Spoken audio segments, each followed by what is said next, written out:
Welcome to P3, I'm Round Mark.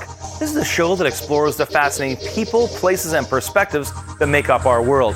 On today's show, you get to hear the fascinating and absolutely courageous story of Rick Hansen.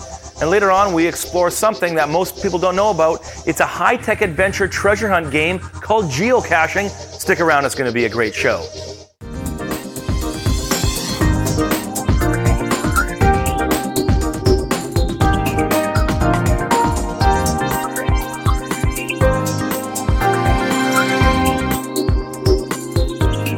In March of 1985, Rick Hansen set out to raise awareness for spinal cord injury by wheelchairing across 34 countries.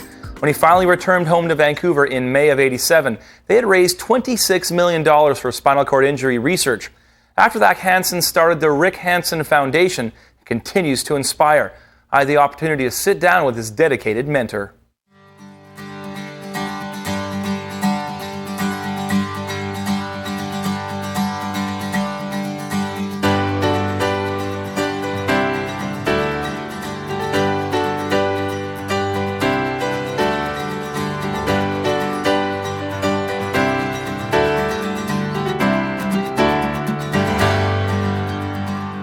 Rick, your story is an absolute inspiration to people. Take me back into the elements for you that have made up who you are. Well, you know, they say that characters form largely in the first 6 years of your life, and I feel like I was one of the luckiest kids on the planet because I ended up being in this idyllic setting with my father, mother, my siblings, grandparents, aunts, uncles, and cousins, all within a little 5 or 6 acre compound, and we were running free and always on an adventure, you know, going fishing, camping, hiking. So I think my character and nature was formed in a very secure and loving environment. And number two, just always looking for the next goal and dream. And that happened at an early age. Absolutely, and so of course when you get nurtured that way, you have a sense then that anything's possible, right. And you're always looking for a new goal or a new dream. And that's kind of in many ways how I started focusing in on sport, because I ended up thinking I could become an athlete and then maybe represent my country one day. And it was a dream that going out fishing that actually got me into trouble when I was coming back from that fishing trip. We got in a ride in the back of the pickup truck that had my accident. Then the period of time in transition about what to do with your life. But tell me about that, because that's most people hear before, after, right? And that's like, oh wow, look at who he is now. But not a lot of us understand what it's like in those moments where you're like, am I going into depression? My life, all my dreams aren't going to happen. Yeah, well, that was pretty devastating. When you're 15 and your whole life is in front of you, you know where you want to go and how to get there. You want to be an athlete and represent your country in the Olympic Games, and your whole life revolves around physical activity and the use of your legs, and then all of a sudden, boom, you know, you have these legs, they can't use your legs, your dreams are gone. Wow. And if you have no points of reference, I never knew anyone with a disability before, so I had to kind of really struggle through the sense of loss of old dreams, then look for new possibilities. How did you do that? Because that's the thing that most people can't make the transition. How did you become the person who says, I'm not letting this stop me? I think, first of all, it's that nature that's embedded in those early years, you know, again, you know, that drive and setting goals, feeling supported at times when it's the darkest hours, you know, family, friends were always there. Role models had always been there to inspire me in my life, and I was open enough as an athlete to look for new role models. You know, Stan Strong, a guy who was an incredible counselor for the Paraplegic Association, wheeled into my life, and you know, the guy was just lit up. He was happy and fulfilled, and I was thinking, well, if this guy can be happy about his life in spite of the fact he can't use his legs, maybe I can. Maybe you can do that too. Yeah, and it started to unfold, but you know, there's no question it took a lot of time. And just setting goals and starting to move forward in spite of the fact that you feel overwhelmed, I think was the biggest key to that situation, because otherwise you could get in a rut. Right. I mean, it's almost 25th anniversary for the Man in Motion. I mean, that was a defining time for me growing up, and that was an inspiration, that whole event. Take me into that experience. Well, what was that like? Well, inspiration is the key, because through my whole life, people have come out to inspire me, and I've been so lucky to receive support. It made me want to wheel around the world and try to change attitudes to help others. And you know, those last couple of days on the Man in Motion tour were like the dream and reality being the same. Just as I'd imagined it might be, that How many wild, kilometers was crazy, it? 40,000 kilometers. 40,000 K. 34 countries, 4 continents. How many wheels did you go through? Yeah, we went through a ton of chairs, Yeah. a whole bunch of tires and a bunch of wheels and about 100 pairs of gloves, and we taped up the hands. And was there a couple moments on that trip? I mean, because you experienced so many different people and cultures, and obviously people coming around you during that event. Are there a couple, as you reflect now, 25 years after the fact, that's something that still stands out for you? Yeah, two key moments. Wheeling through China, just seeing the enormity of the response, the human shift that was taking place because they witnessed what was a transition from their belief that a person with a disability was not a full part of society, that they were shut out, to now someone who was actually leading and making a difference. And for that period of time going through China, we really knew that we had a profound impact because there were millions of people lining the streets, and it was a phenomenal moment that we'll never ever forget. That's just embedded in your brain. Totally there, and I think it was a turning point as well for the rest of the world tour, because it reflected back to Canadians and others that, hey, this guy is going forward. He's serious, and they're having a difference, making an impact, and maybe we can respond too. More of my conversation with Rick Hansen after the break.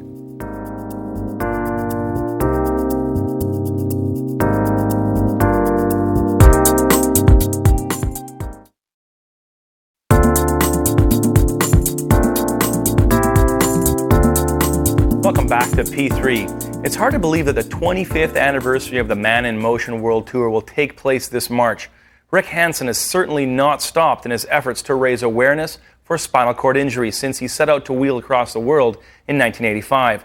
Now part 2 of my conversation with Rick Hansen.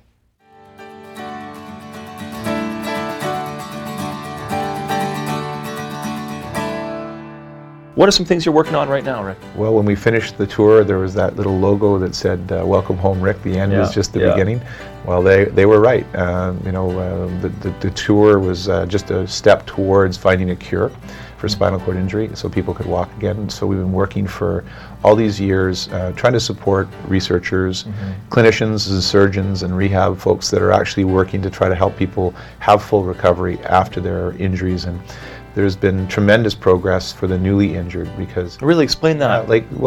30 years ago, even after my tour 20 some odd years ago, if you had a spinal cord injury, you probably only have about 30% chance of any sort of small kind of recovery, whether it be moving more of your fingers or your leg relative to the site of your injury, or even walking away again. But now it's 70% of folks that have had an injury. Wow. They have more sensation below the line of their injury, partial ability to move their legs, and that's huge progress. And it makes me realize, well, if we've come that far in the last 20 years, how much further can we go in the next 20? Of course. And that continues to push you to say, I want to continue this work. We need to continue more funding and more research. No question. And then, of course, those that are permanently paralyzed. I mean, with the big progress in big areas of medical research, there's no question that the regeneration of the spinal cord and recovery of function is possible. It may take 25 years, but that'll happen. And in the meantime, we also make sure that we can actually support a more accessible and inclusive world so people can make the best of their circumstances. I mean, that is a huge thing, isn't it? Most people don't know what it's like to be in a chair, don't know what it's like to have places that are inaccessible. And you're saying we need to have a world that's far more open to people in those capacities. That's correct. And sometimes we just take things for granted. We think that, that should be taken care of normally in our society. They built a new building. Of course it'll be accessible, but we don't have building codes that are progressive and modernized. They're based in the 1970s. And so champions have to get in front of it. Leaders have to think about legislation and building codes and all kinds of things that help normalize the process in the future, as well as just dealing with retroactive work. So a lot of progress that has to take place, and there's lots of work to do in the future.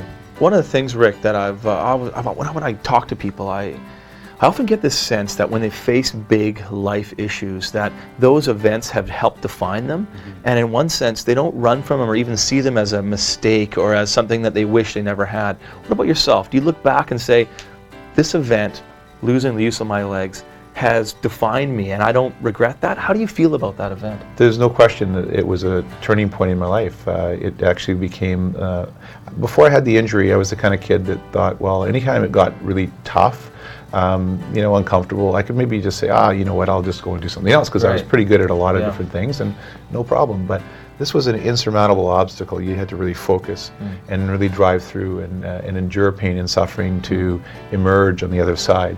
And so this injury helped me go to a much deeper level and to be a stronger person, to ask tough questions earlier than I ever thought I could about what's important in life. Wow. And now, 30 years later, I look back on it and I go, it was the best thing that ever could have happened to me, because it enriched my life, and it's opened up a whole world I never thought possible, and it's helped me make a difference at a level that I could never have imagined.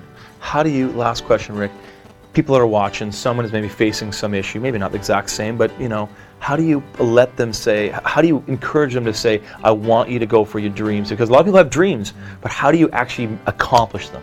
From my perspective, the most important thing is when you have a goal or a dream, it's actually crossing the threshold of fear of failure. Most of us, get consumed with overanalyzing, sort of succumbing to self-doubt or criticism of others. And so we talk about something, and then we get into it, and then it's like, there's no way, I can never do it. But if you believe in something, if you really think that you can do it, then the fears are healthy, they're normal. We all have them. I surely had them. So you can address them and use them as a positive to reinforce, do you have the right plan? Is there something in that fear that you should be really cautious about, and realize that maybe that's a reckless dream, or that it's a challenging one and you can take a risk, and there is a difference between taking a risk and being reckless, and that's the key. And it's just moving forward and overcoming your fear and saying, I can. Well, Rick, thanks a lot for chatting with us today, and I'm so excited about the 25th anniversary of Man in Motion. I wish you all the best. Thanks again for chatting. Thanks a lot. Appreciate it. Really great meeting you. You too. For more information on the Rick Hansen Foundation, visit their website at rickhansen.com. Up next, we find out about a high-tech scavenger hunt.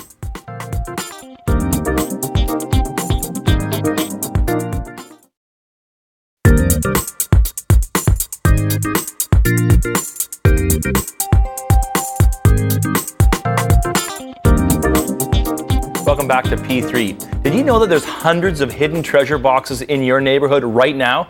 They're part of a worldwide game called geocaching. Geocaching is a high-tech treasure hunting game played throughout the world by adventure seekers equipped with GPS devices. I'm joined in studio by James Graftstrom, a geocaching expert who has found over 2,500 of these treasures.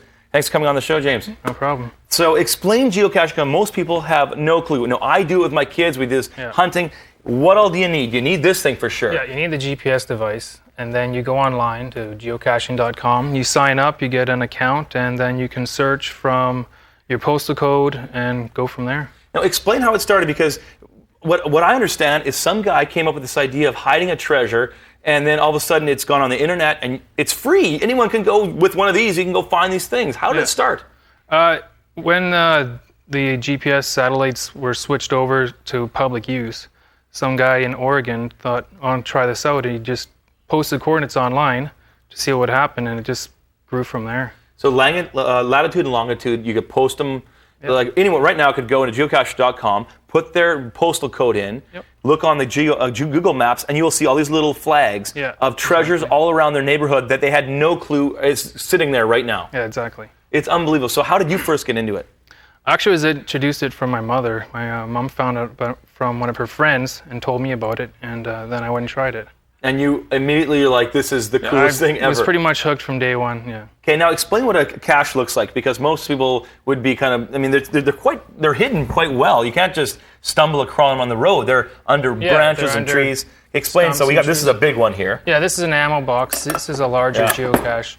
This is the kind you would usually see if you're out hiking or something like that. And this, in almost every cache, what is inside of one of the treasure boxes? Every cache has a logbook, so you'll have a book where you would sign your name, your date, and you can leave comments on the cache if you want to. Right. And you can make up an online name with geocache.com, so when you log in, there's my name or your family name that you can record that you've seen these many caches or whatever. Yep. Okay, so you have a logbook in there. What else? And then a lot of time there'll be stuff to trade for, like the kids like to trade things, so you have Okay, let's talk about that, because you know what? I'm going to close this big one because I'm going to go to this one here, because my kids are nuts about geocaching, right? Yeah. So I noticed this is a typical, sealable. Yeah, this is a typical geocache. Yeah.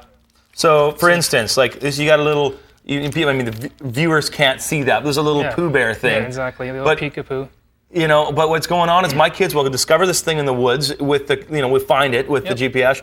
They'll open this thing up and they'll go snake over this thing because it's like a treasure they found. They'll bring something with them and then they'll trade. They'll be like, I want that, so they'll leave something for it, and then the next person that finds it has something to trade for as well. So it's a trading thing. You don't just take leave a little trade. toy you or leave something of equal value. Right, and a lot of times I find there's pins now and badges that you can get. You have a cool coin here. Show us the coin. That's like gonna explain how this works because there's a tracking number on there too. Yeah, this is called a geo-coin. It's a trackable coin. So someone owns this coin.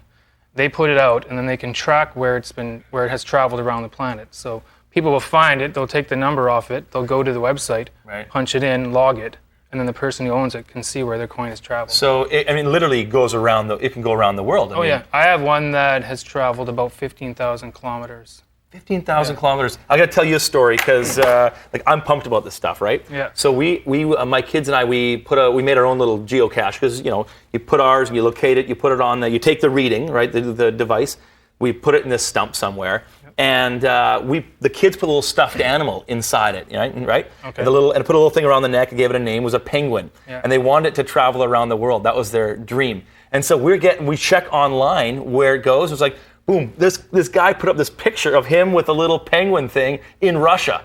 It's like, my kids are like, my penguin went to Russia. That's the coolest thing in the world. That's exactly what people want when they put it out. They love to have people take pictures of their trackable in all these different locations so they can see where it's been. So right. Now, what's amazing to me is that here's this free sport, and I've found that I have been into parks in this area of British Columbia that I didn't even know existed that were half a kilometer from my house. Yeah, the same thing happened to me when I first started, that I went online and finding out all these parks are so close to you, you never even knew that they existed. Right. You drove past them every single day not even knowing they were there. Are there certain rules to the game? Because it is free and you go online, but are there certain kind of... There's a few major rules.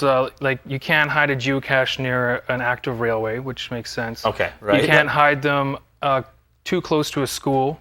Okay. And you can't hide them underneath bridges or overpasses on freeways and stuff like that. What about private residence? Can I put it in my neighbor's basement? No. Well, you probably could if you wanted you to, but you can get permission to hide it on private property from the property owner. Mm-hmm. But if it is private property, you do have to get permission first. Most of these are found in public places, parks. And area. Here's another amazing thing. I don't, as you probably, because you've done way more. I've done like 50, and I think I'm a hero. Yeah. You've done 2,500 of these things. Yeah. I was in Vancouver. We went for the night with the kids to Vancouver, Christmas time, and the kids say, "Dad, can we geocache?" I'm like, "Oh, it's the city. Like, there's no, And I go online, boom, tons of these treasures all around in urban areas. Yeah, that's the thing about geocaching is you can kind of tailor it towards your personal, what you want from the sport or the game. That you can either stay in the town, you can go to local parks, or you can go more extreme and go up mountain trails and stuff like that. Right. Now you've got some other things here. These are all different caches, but let's look at this one. People think, oh, it's just a bolt, right? Nuh-uh. It's like a crazy, special little secret compartment is what it is. Yeah, it's getting, when I first started, I remember the first, it's considered a camouflage cache. Okay. I remember the first one I did, and it took me a while. I'm just like, this makes no sense. It couldn't be here. And I eventually found it, and I was like, wow. I didn't expect it to be so complex for some of them. So they're getting more. Show us this one. This is another one you just found. This is actually an example of the first camouflage cache I found. It's just it's an electric plate on something, a post. There was 2 magnets attached to it, and it was just stuck to a lamppost in a parking lot. So it wasn't screwed in? No, just stuck there with a magnet. Right. You could pull it right off. And probably half an hour I spent looking for this. I was like, what? And I just touched it, and it moved. And you're like, uh-oh. Wow, that's where the cache is. So here's what's going to happen. People are going to start walking around and going, I wonder if there's something here. Is there something under this chair right now? At every place there could be a little secret, treasure hidden. I've actually met geocachers that have found a geocache while they weren't even geocaching and just thought, I wonder if there's something under here. Because you start thinking like someone who would hide a geocache. Yeah, exactly. That's very cool. Now you've been around the world doing this. You've been like all down the West Coast. You went to Egypt? Yeah, I went to Egypt 2 years ago, and I did a few geocaches while I was there. So there's 800,000 of them worldwide, and probably in every single country. Right. So if you go on vacation and you got a bit of free time, go do a couple geocaches here and there. I think it's such a cool thing. I mean, here in Egypt, and all you need is a GPS, which works anywhere, and you need print to get online, get the coordinates printed out. And I'm in Cairo, and I'm finding cool little Egyptian caches. Yeah, I was checking out the pyramids at the same time I was doing a geocache. So. I want to hide one in the pyramids. When you can do that? You might be able to. Amazing. Actually. So 2,500 caches you found. Yeah. Do you have a goal? It's like, I'm not stopping till what? I guess until I die. You're hooked, eh? Yeah, I'm hoping to do it for the rest of my life. Yeah. It's so fun, and it never gets boring. No, that's the thing, that it's changing so much that it's always keeps you interested. You told me this one last story about the black light one, because it's kind of cool. Yeah, I did a geocache. It was actually just this week. One of my friends did it. He's trying to think of something that had never been done before. So he used ink, I guess, I don't know, invisible ink that you can only read it with black light. So you find the geocache, you take it under black light, and it gives you the coordinates for the next step of the cache. I mean, they're going to get more and more complex. Yeah. Jason's so cool. I love this idea. I want people to go out and check out geocaching.com and get going with their families. Thanks so much. Very, very cool. More with P3 when we come back.